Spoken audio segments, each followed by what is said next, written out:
The Human Services Club is a great way for students to get involved outside of the formal classroom.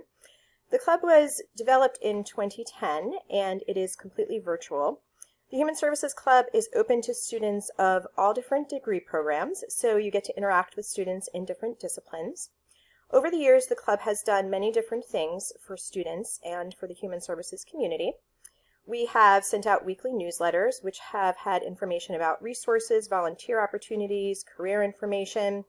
We also have had a peer mentorship program where students who have been at PG for at least 3 terms are hooked up with new students to provide resources, encouragement, and support. We have regular virtual club meetings where we discuss topics of interest related to the field of human services.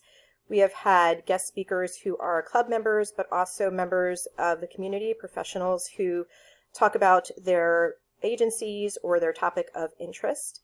And we also have board positions, and this is a great opportunity for students to show leadership skills, show how they can work together with a team, and it's a great thing to put on your resume. So overall, the Human Services Club offers some great opportunities for students.